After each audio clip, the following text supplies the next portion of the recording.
রমজানে বিশেষ স্বাস্থ্য অনুষ্ঠান আল বারাকা স্বাস্থ্য কথায় আপনাদেরকে স্বাগতম। আমরা যারা ডায়াবেটিসের চিকিৎসক তারা প্রায়শই ডায়াবেটিস রোগীদের কাছ থেকে কিছু কমন প্রশ্ন শুনতে পাই রমজানে। প্রথম প্রশ্নটি হয়, আমি কি রোজা রাখতে পারবো? এই উত্তরটি দুইভাবে দেওয়া যায়। যদি ডাক্তারি ভাষায় বলি, সহজে আমরা হ্যাঁ বা না বলতে পারি না, কারণ এখানে ধর্মীয় ব্যাপার থাকে, এখানে আবার স্বাস্থ্যের ব্যাপারও থাকে। ডায়াবেটিস রোগীরা যদি রোজা রাখতে চান, সেক্ষেত্রে তাদের অন্তত 5টি বিষয় খেয়াল করে মেনে চলতে হবে। আজকে আমরা এই 5টি বিষয় সম্পর্কে জানব। মাত্র 10 টাকা টিকিটে অভিজ্ঞ এমবিবিএস ডাক্তার ও গাইনি সার্জন দেখান প্রতিদিন সকাল 8টা থেকে দুপুর 2টা পর্যন্ত। আল বারাকা হাসপাতাল, সদর হাসপাতাল গেটের দক্ষিণ পশ্চিম পাশে, সদর রোড, শরীয়তপুর।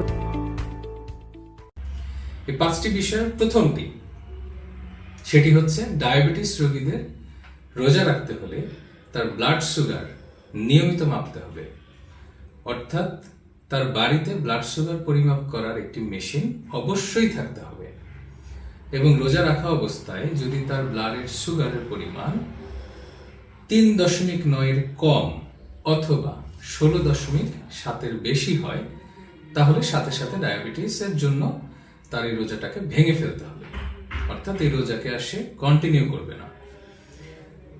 দ্বিতীয় যে বিষয়টি তাকে মানতে হবে, ডায়াবেটিসের যেসব ওষুধ তিনি খাচ্ছেন বা ইনসুলিন যেটাই উনি নিচ্ছেন, এর সঠিক মাত্রা রোজার আগে যেরকম ছিল রোজায় সেরকম থাকবে না।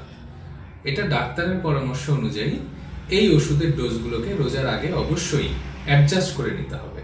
কিছু ওষুধের ডোজ কমাতে হয়, কিছু ওষুধ অর্ধেক নিতে হয়। এগুলো একজন রেজিস্টার্ড ডাক্তারের সাথে কথা বলে এই ওষুধগুলো অ্যাডজাস্ট করে নিতে হবে। কোন ওষুধটি ইফতারে খাবে, কোন ওষুধটি সেহরিতে খাবে, এটাও ওই ডাক্তারের সাথে পরামর্শ করে অ্যাডজাস্ট করে নিতে হবে। তৃতীয় যে জিনিসটি, ডায়াবেটিসের রোগী কি হাঁটবেন? আমরা সাধারণত ডায়াবেটিস রোগীকে বলি যে আপনি হাঁটবেন, কিন্তু তিনি রোজা রাখে, সারাদিন রোজা রাখার পরে তিনি কি হাঁটতে পারবেন?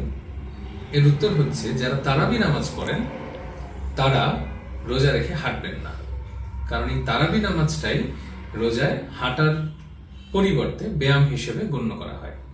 অর্থাৎ ডায়াবেটিসের রোগীরা যদি রোজা রাখেন, তারা তারাবি নামাজ পড়লে তাদের আর অতিরিক্তভাবে হাঁটার প্রয়োজন হয় না।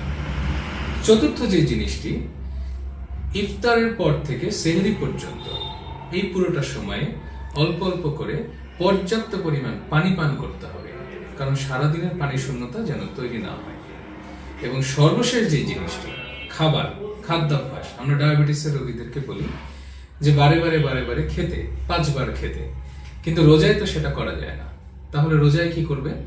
ইফতার থেকে সেহরি পর্যন্ত যেই বেলায় খাবার খাবে, সেই খাবারে প্রোটিন এবং ফাইবার যুক্ত খাবার বেশি থাকতে হবে। এতে করে শরীর এনার্জিও পাবে, শরীরে হঠাৎ করে সুগারের মাত্রা বেড়ে যাবে না এবং ডায়াবেটিসটাও কন্ট্রোলে থাকবে। রোগী সহজে রোজা রাখতে পারবে। ধন্যবাদ।